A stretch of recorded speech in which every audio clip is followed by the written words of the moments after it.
Mga ka 3 wheels, mga ka Badja RE, mga ka TVS, niatay bag-o nga gi-convert o clutch pedal ang iyang Badja RE. Bago kaning latest model sa Badja RE.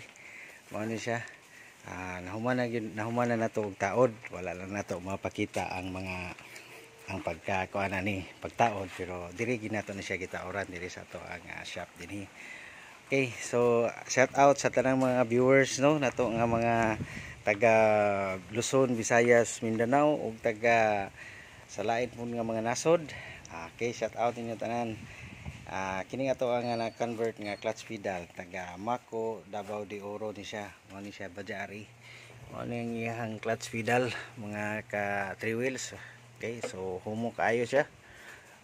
Kung makita ninyo ang pagka-plastada, hinlo gid kaayo. So katong gusto nga magpa-convert, kuan lang mo, tawag lang mo, kontak lang sa kuha nga number 0985-795-6783.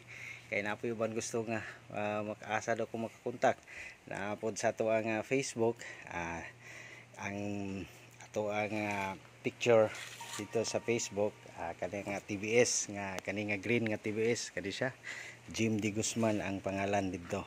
So ato ang interview, pwede ba sir kuan na to interview gamay ang imong kuan nga naay pagtugot sir kay ato ning i-upload sa ato ang YouTube page sa ato ang YouTube. Sige sir, unsa ba imong ika-sulti sir? Okay kayo. So Dili na hasol. Dili na hasol. Dili na lang ta dito.